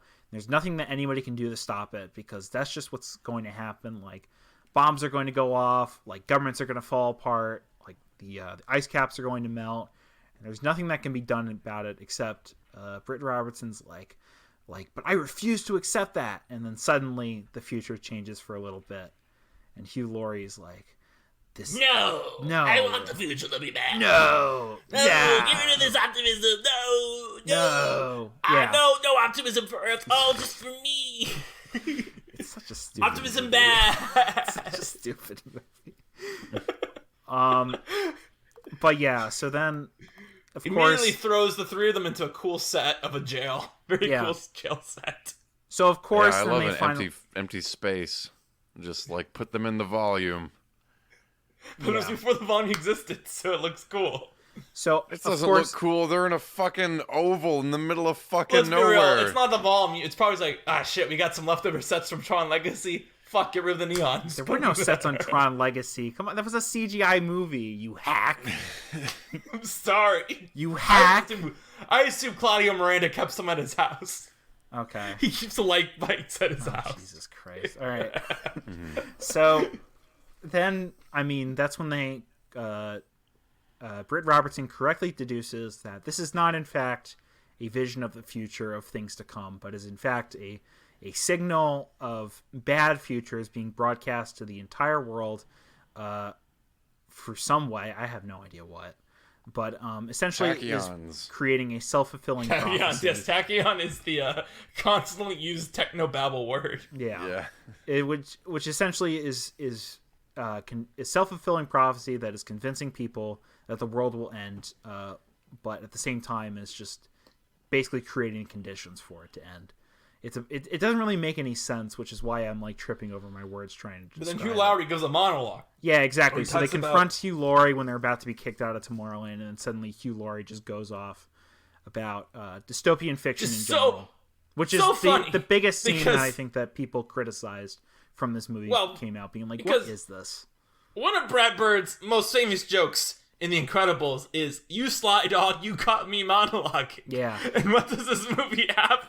A straightforward villain monologue. Look, man. Look, Brad Bird likes his like flowery dialogue. I mean, like there's like plenty of moments in The Incredibles where he goes off. This is what I'm looking. I'm looking at the Tomorrowland monologue because that monologue is really rough. Yeah, this is the big like sort of raising eyebrow moment of the movie, being like, really? Like, really? Oh my god, on IMDb, this is so long. Yeah. So, oh god, where do you even start with this? So he basically says, like, when we realized what was going to happen, if people kept going down the path of negativity, I guess, or just lack of innovation or progress or something, he decided that he would broadcast these images to the people of Earth as a way to get them to change their ways. But instead, they embraced the apocalypse and refused to do anything about it because they were just too cynical to imagine a better future for themselves. So basically what Brad Bird's trying to say here is that the reason that the world is going to end is because people are too cynical and not and they want to watch the Hunger Games and they watch the Hunger Games and Mad Max. Yeah. I mean, here's the thing too, like, I don't want to boil it down to say like, oh, that it's that simplistic of an argument, because I think that he's kind of right in a way where I feel like people are really basically take like the misery and the abject like suffering in the world and use it as a way to basically like prevent themselves from taking any action in their own lives to like combat it or something. Like, I feel like this is what, like, when people are like, oh, well, I'll just like throw a piece of litter on the street because like it doesn't really matter. Everybody else is littering, which is So there's nothing that I can do in I my think, own individual life to prevent it. But the I thing think is, the like, overall... it's delivered in such like a hackneyed and like really like flowery way that just completely like takes you out of the movie. I think if you remove that stuff about like how bad it is to enjoy like video games, TV shows, movies, books about like the apocalypse, the entire monologue to me is much less of like, I'm going to dismiss it out of hand. But that point is just so patently ridiculous and like in a way like an argument for the movie's existence in a way that just feels like, no, fuck you, you better like my movie, because if you don't like my movie and you like those other movies, then you want the world to end, and that is wrong. And I know that's not the whole point of the argument, but that is the point of that part of the argument to me. And I'm just like, it's such a wild thing to throw in there with this stuff like obesity and starvation. How does that work? Like, what are you guys doing here? So that's the thing too. Like, he throws in the line, which feels like it's like an advice animal, like 2011 meme, where being like, we have like epidemics of both obesity and starvation. Like, what the heck? And it's like, yeah, it's because of like class and like access to food around the world. Like, that's the thing too. This movie, that's of course, the thing. Like, that's a real Bird, problem. It has nothing to class. It has nothing to do with like somebody didn't come up with the idea of like, I'm gonna create a device that gives people a better diet or something like that. Like, it has nothing to do with like people not having ideas or like people not conceiving of things. And same thing too of like depictions of dystopia. It's like, it has nothing to do with like people creating a self-fulfilling prophecy for themselves. Like, dystopias are more of a reflection, less of the future and more like a reflection of like where we are now. And it's in fact dystopias that can have like the most hopeful messages, like we talked about, like Fury Road. Fury Road's one of the most hopeful movies like in 2015. Like Fury Road's a movie I always walk away from feeling vaguely like just I don't want to say full of hope, because that's very redundant to what we've been talking about, but it's like when I see like Furiosa and Max stare at each other and Max give the head nod, I just feel euphoria, you know? Like, it's a movie it's full of moments like that. And it's something where I always say, like, I'm trying to think, I say this all the time. It's like, you can treat your characters like shit and put them in a shitty world, and if you somehow manage to pull off and give them a happy ending and me to believe in it, that gives me more hope than anything else, right? Yeah. And it feels like this is less of like a demand for more optimistic entertainment than it is more for more optimistic, empty Disney movies. Like, this is essentially like the prescription for like dystopia is that people should just like consume like less complex, like just emptier, happier media or something like that. Which is it's just something not, where the weird thought I just works. had is like, Brad Bird probably is, and this is actually probably not true because Brad Bird probably hates it all because he probably hates how the franchise has been made. But Brad Bird in this monologue makes me think he's like, yeah, I love the Disney Star Wars show like The Mandalorian, but Andor, no, like get that dark stuff out of here. Like, that's too like depressing, you know? Like that's the vibe I get from this in a way. It's like, this is meant to be fun. Sci-fi is meant to be fun and for kids. How dare you make it complex and like tough on them? Kids need to think about how great the future can be. Which also, again, the whole thing is like kids. It's like, all right, I don't think there are really any kids dystopia stuff anyway. Yeah. So, Children of Men. Like, that movie is like probably one of the bleakest dystopias in like a major studio movie. Like, literally, there's no more babies being born. Humanity is going to go extinct, like, in about a century from now. And that movie still manages to find like a hopeful ending amid all that like abject misery and suffering. So I don't know what Brad Bird's excuse is for that. Because the thing is about the ending of this movie, it just kind of makes me roll my eyes. Yeah, exactly. It really just makes me roll my eyes. And this is I want to. Yeah, sorry. I just one more thing on this too. Like, I just think like one of the arguments that comes up online too is like Brad Bird's like an objectivist, or like Brad Bird's like an Ayn Rand, like, you know, libertarian free market. Like, we need like, you know, geniuses should just be allowed to do what they want without any like consequences because they're geniuses and they've like earned it through their own like intellect or worth. And I don't think that that's true. Like, I feel like that's kind of like a baby's first philosophical reading of a movie. I feel like Brad Bird's more of like a sort of, you know, classic, like good-hearted liberal that believes that there's extraordinary people out there, but that they have like, you know, gifts that need to be shared with the whole world, not just themselves. But at the same time too, like, I feel like this movie isn't it's not demanding like that we imagine like a better future with like a more equitable society or like a more, you know, like more access to like technological innovation or like less hoarding of like, you know, these sort of like, you know, like economic resources or like social inequality. And it's more just like, you know, we just need like people to believe and like just believe that there's like hope or just believe that there's like some sort of optimism, which this feels like such like an Obama era movie, and just like where they just absolutely did not see what was going to come next year in 2016. Like, oh, it turns out hope is not everything. Like, you actually like there's like real like sort of, I don't know. But like, here's the thing I think is really, I don't want to get really too much into this because this is like a big can of worms we don't need to open. But one thing I did notice during this movie that I thought was really interesting is like, you know, during the depressing stuff at the beginning when she's at the jail, there's a very clear shot of Obama, like, you know, the Obama, like the president being in the, like the prison of Obama in the background. To me, I was like, that's unusual for me to see this in like a modern film. Like, I don't know, that's just a random thought I have while I was watching those television scenes are kind of curious to me too, because it's all like, you can tell like the imagery. Someone wasn't watching Transformers around this time because Obama's in those movies, Danny. It's true. He's also in Kingsman: The Secret Service. Yeah, I mean, there's another thing too. Same year as this. God, Jesus. Yeah, that's another thing too. With like those politics.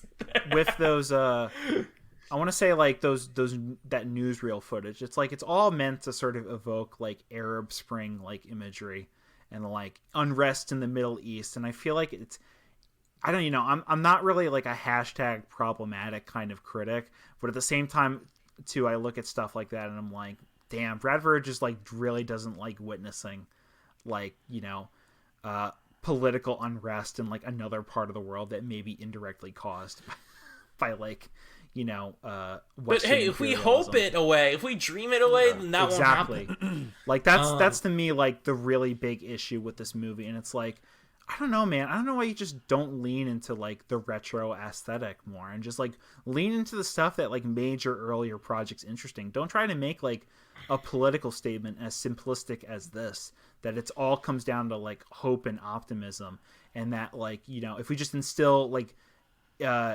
this sort of like dreamer mentality in like our children, that they're just going to be like, we're just going to automatically produce like a better future society. It's like, no, maybe we should talk about things like nuclear proliferation and climate change and the rise of authoritarianism, and actually talk about that in like a mature way.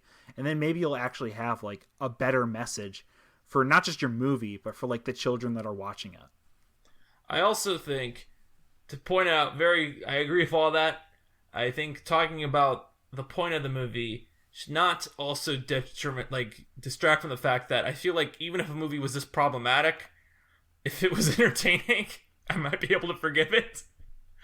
Like, you know, like if this movie had like likable characters, good action scenes, funny jokes, I might be able to look past all of this. I mean, yeah, that's always what it comes down to. I mean, that's always what it comes down to. Like, I feel like Brad Bird movies, like, you know, of course, like, they have their weird sort of politics. I mean, not in the way that everybody discusses, where he's like an Atlas Shrugged fanboy. I don't think that's true. I think they still have their own weird politics, but God, like The Incredibles, like amazing movie. Ratatouille, like really entertaining movie. Like Ghost Protocol, even Ghost Protocol is like a throwback movie in a way, because it's like Mission Impossible was trying to like update their movies for like a more modern aesthetic, and like even there, Brad Bird in a complete like for-hire role is still bringing that back to like, you know, the old like Cold War showdown, America versus Russia, nukes and everything, and he manages to like make a fun movie out of that. This Tomorrowland is a fucking boring movie. Yeah, All right. it must be a message. I don't know. I kind of want to push back on like the personal politics of Brad. I know that Danny's like, no, Mark, I'm trying to, like, we want to reach the end of the movie, and this is what I don't want to talk about. But I want to push back just because, like, in this film, Keegan-Michael Key literally says, I'm not going to quote him. I'm not going to, like, give more time to this fucking thing. Go in and check it. But he's like, let's build a secret society made up with only, like, artists and engineers and inventors and shit like that, and make them all go live separately. And then we learn that Nix is a villain because he decided to transmit negative images of the future to like our dimension, not because he believes in this secret society, which like could make someone a villain. No. George Clooney is the one that supports this thing. So the movie ends up being like, hey, you remember that crazy Keegan-Michael Key guy? It's like, no, he's right. We can actually just like do this, you know? I don't know. Like, this is what I mean when I say that this film has like unlocked the auteur Brad Bird theory thing to me. Is like, oh, well, this kind of does explain everything else, that there are these like special individuals where if you gave them the reins, then they would be able to fix everything. Yeah. Well, I feel like before I completely dissemble, maybe we should get to the end of the movie. Okay. Like, all of right. course. So I want to jump in just very quickly and say I did have the realization, Mark's little thing there, that I feel like there are no people in Tomorrowland besides Governor Nix. I feel like everyone else is a robot. Yeah, I don't really know. That's a thing. Another thing this movie does. It makes it pretty easy for them to take over at the end because no one is there. Yeah. So basically, the end is, of course, they defeat him. Like, you know, they essentially use the self-destruct. This is the thing I told you. There's something at the end I thought that was really cool. I like the moment where it looks like George Clooney is gonna got shot, but then it pans over and reveals Athena just saw a vision, and she jumps in front of him, saving him, and it's like shot exactly. That's like very much like an animation moment type of thing, where like Brad Bird's like, oh yeah, I can just swap in the models, you know? But like, obviously that's not how they did it. I just think that's a cool moment. That's like the payoff to the it's cool. Otherwise kind of lame, like effective, like how the future manifests himself around them. Yeah, but sure. I thought that was really neat. I like that. Like, it's one cool visual in this movie to me. Yeah. I'm just saying. So, yeah, of course they defeat Hugh Laurie. They drop a building on him. They use essentially the robot girl's like essentially dying robot body to like self-destruct the monitor. It comes crashing down, which is another thing we haven't really touched on, the weird George Clooney, Rafe Cassidy semi-romance in this movie. And to be honest, it's probably a good idea we don't touch on it because it's really weird. And it's like, I don't really know what they were going for here. Like, it just doesn't work. It doesn't work. It's weird on every single level. And if we break it down, it's just going to be we're here feeling disgusted talking about it. It doesn't work earlier in the movie when George Clooney and like Rafe Cassidy are having like a boyfriend-girlfriend argument, literally, in the car about, like, who ditched who. And then, like, you have, like, Rafe Cassidy delivering, like, her final thoughts about, you know, I don't know, like, about the time that she spent with George Clooney when he was a kid or something like that. It's, like, it's probably just not worth addressing. just worth categorizing as really, really weird. So yeah, and of course, the end of the movie's a college recruitment ad. It is it's a Monsanto ad. It's a Tesla ad. That's like the thing that came across when I was watching. Anyone can own a Tesla. Where I was like, yeah, you know, like you could be like a guitarist in Japan. You could be like a farmer. You know what I think? Be like a safari guide. But it's like an iPhone ad because you know he's a big Apple guy. Literally. All these guys are Apple guys. Pixar. So it's definitely like, hey, the iPhone has so many great purposes for everyone in the world. Like, if you're on a safari in Africa, take a photo with your iPhone. If you're a street artist, well, your iPhone can help you plan out where you want to go. That's what it is. It's an iPhone commercial. Yeah, I mean, literally, it's like this sort of it's a really fake, like, sort of hokey, like, message to leave off of, where it's like, we're gonna send all these new robot children out into the world to deliver these pins to all these, like, dreamers across the globe so that they may be inspired to, like, eventually, I guess, either find Tomorrowland or create Tomorrowland in the real world or something like that. Yeah. And it literally feels like it's an Apple ad, it's a Tesla ad. It's like, it's just like, it feels like the most, it's a Disney ad too. It feels like an advertisement for, like, Disney as the sort of, like, you know, benevolent, purposeful corporation that has this, you know, they don't just, like, make money from their movies and theme parks. They also, like, create a better vision for the world. Mm-hmm. So yeah, and there you have it. All right, that's Tomorrowland. What does this make us think about Pixar? Well, it doesn't make us think about Pixar at all. It makes us think about Brad Bird, and we've already discussed that in every way in this episode. We don't answer that question. Yeah, final thing I'll say about Brad Bird. Really talented guy. I mean, this really should have been, like, an A+ for him. Like, should have aced it. And I feel like he just falls behind in, like, his own writing. Like, and just because of that, even when he is able to flex his directorial chops in this movie, like, it just doesn't work because it's completely in service of, like, a brain dead theme that just feels like it feels dated only, like, 8 years later. Like, it felt dated when I saw it in 2015. Yeah, literally, yeah. It's, like, completely been dated by, like, the world and, like, the problems that it's sort of hand waving away as, like, the concerns. There had of, like, to have been think pieces when this came out about this in Fury Road. Yeah, there really did. Like, no way. It's basically hand waving away the concerns of, like, real concerns as, like, the sort of worries of, like, pessimistic people. Feels so weird when it's, like, a year later Trump is elected, like, climate change continues to get worse, like, literally, like, Argentina just elected, like, a fascist president just, like, less than a month ago. Like, things are only getting worse, man, and I don't think it has anything to do with, like, people are just not having, like, big enough ideas to, like, solve these things. Like, people just, if we created more electric cars or something like that, the world would be a better place. And I don't know how true that is. So, is it gift giving time? Oh yes.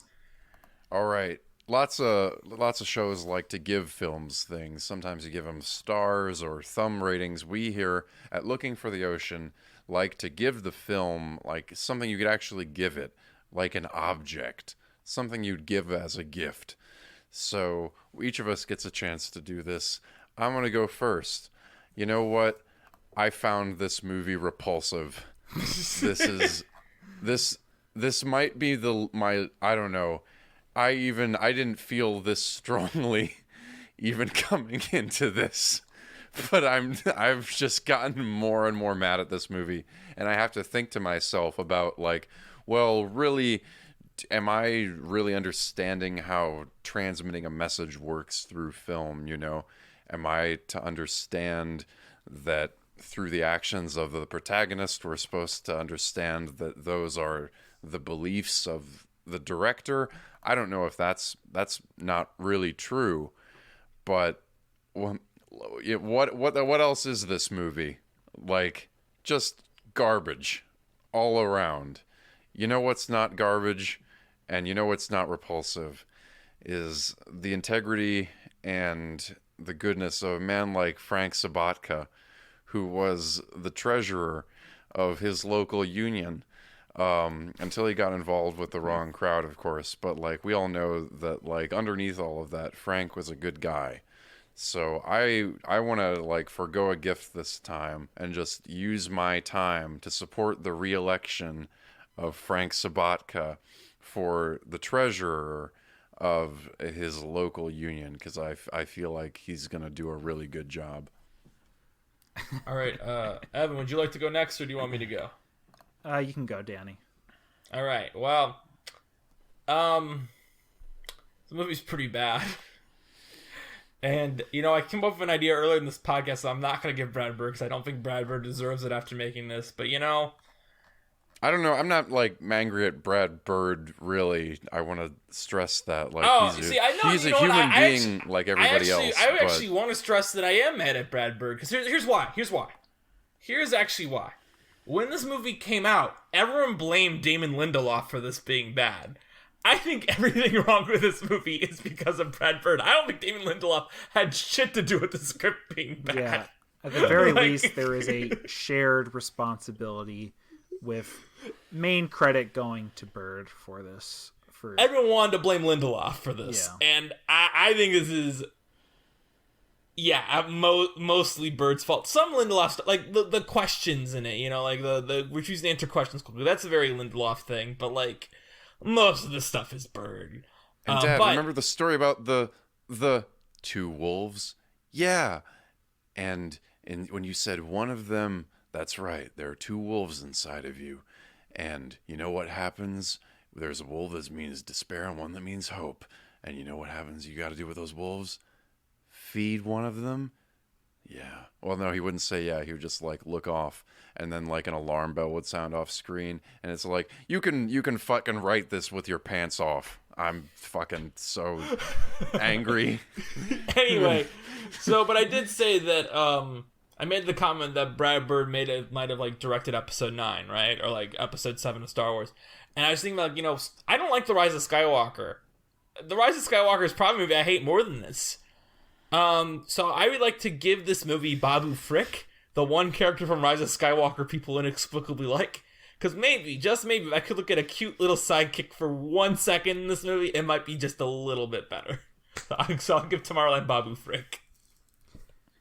For me, I probably already explained enough about why I don't like this movie.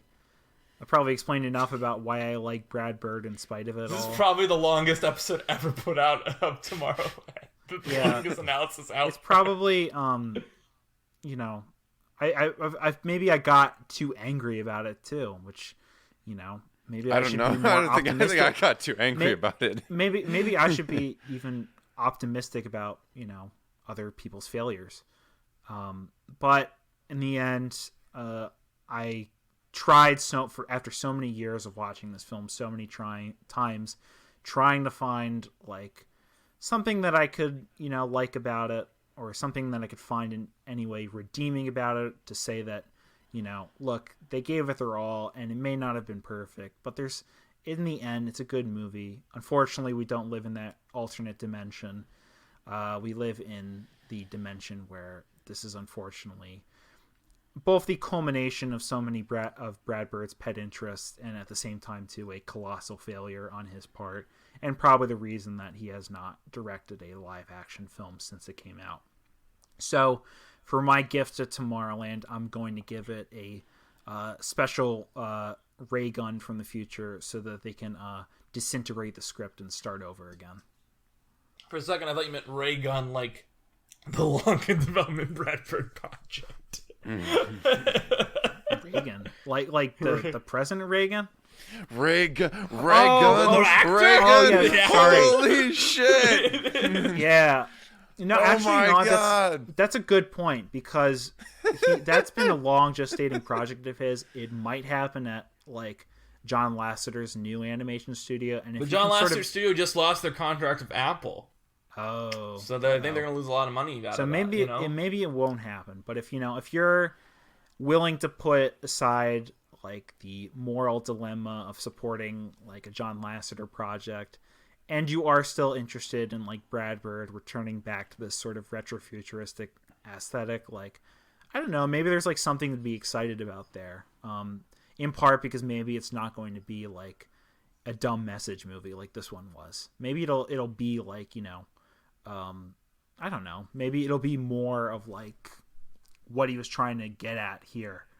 So I don't know. I mean, I'm kind of excited to see if that one actually comes to fruition.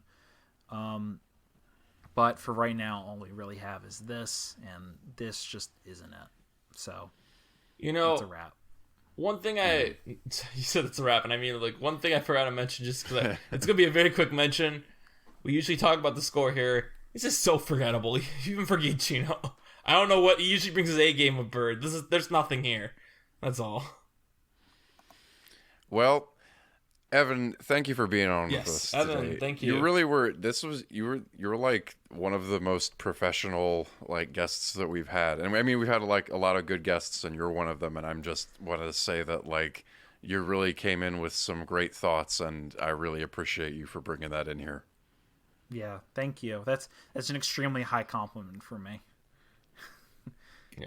Well, no, I mean no, you have the evidence and you're backing it up, and that's good.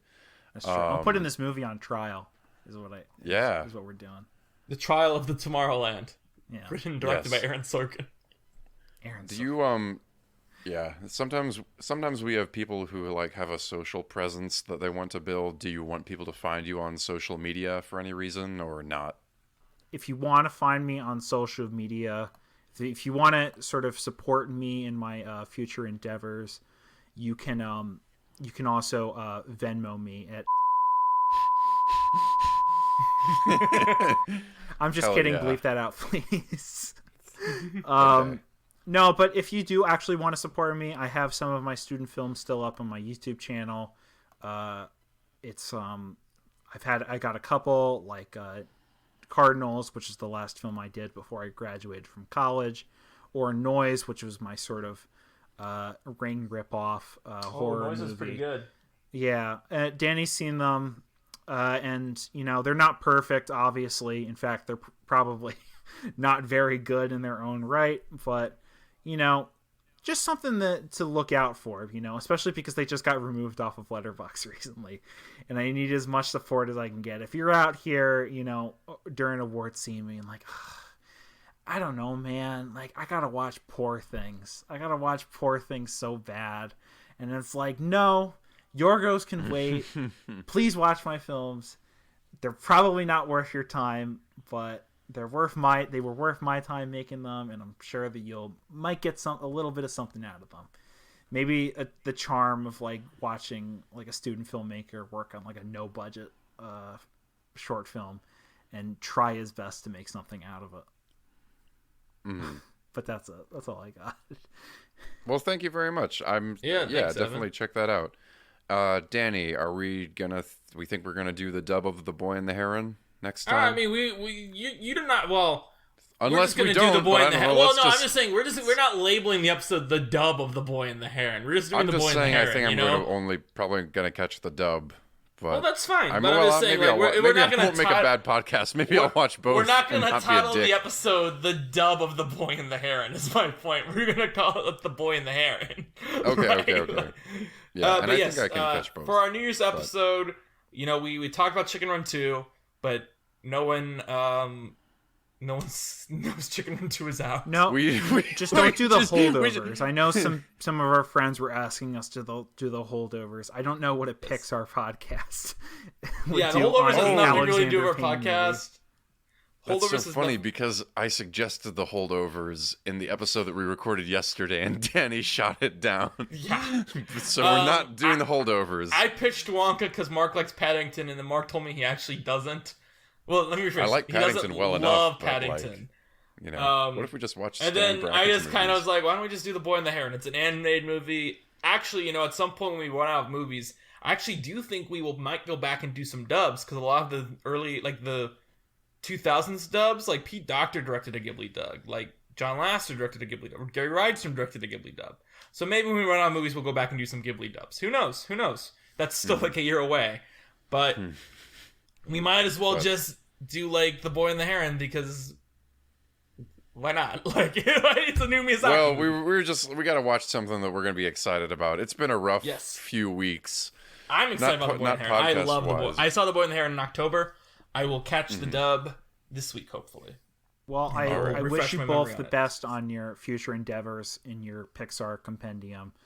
I hope that includes the Cars 3 trailer where Lightning McQueen flips over and over. One whole episode devoted to the Cars 3 trailer. We actually do have an episode coming up this year that I'm excited for. It's an episode dedicated to, air quotes, a short film that's called Dante's Lunch, which is just a teaser trailer for Coco that would have been in the past, like labeled teaser trailer instead of a film. And that episode is going to be dedicated to all the Pixar trailers. Like teasers, including, of course, the Cars 3 teaser, because we have to discuss the Cars 3 teaser. I saw you guys did an episode on a book, and I'm like, these guys are doing like whole episodes on like a book. Like, man, I don't even have the time to read anymore. That was a tough episode. That's a lie. I probably do have time to read. I just don't feel like it, which is probably a bad thing. All right. Well, We got anyway, Looking for the Ocean is produced by Mark Young and Danny Vincent. the show is edited by Mark Young. Our artwork is done by Sarah Knopf, or the original artwork. I do the weekly images. Sarah did the original artwork. You can follow us on social media at Looking for the Ocean, Instagram at Looking for the Ocean Pod, and Twitter at Pixar Journey, and on our website, Looking for the Ocean, pixar.podbean.com. You know, originally, I think I said that Sarah did the artwork in like one of our very early episodes, and then my mom actually like messaged me like, did she do like all of the artwork like that you release on Instagram? And I was like, oh, no, I do that. She was like, okay, maybe you should like specify that, because early on, like the art on Instagram was like shit, and I think my mom was like, don't put that on Sarah. But and I'm not saying it's like fantastic now. It's just whatever I throw together. But that's the origin of that. Did you guys do the thing in my song brain that plays at the beginning of each episode? Yeah, I recorded that. What is that, like an original theme? Hell yeah, brother. It's yeah. I just sat down and shat that Mark, out. Yes. Where can we follow you? Yeah, you follow me on markyoungperformer.com and also on myoung Insta, where I'm advertising a thing that I am good at, which is being in plays, and I've got a new play coming up in mid-January. So if you are like all you need to know is it'll be better than this. It's coming up, and everyone should buy tickets because that really will be amazing. It's called Mr. Marmalade. It's a play by Noah Hadel, and yeah, it's fantastic. Let's sell out all the seats. We can do it, and it's going to be a great show. It's made with great people. Get tickets for that. I'll post all that on Instagram. You can follow me, Danny, at Blankmans on Letterboxd for all my takes on all the movies. You can listen to my other podcast, The Snuff Club, where we talk about all the movies with the most Oscar nominations and no wins at all. Podcast, Letterboxd, that's where I am. Join us next time for our New Year's special about boys and herons. Boys and herons. Thanks again, Evan, for coming on. Thanks again to Evan.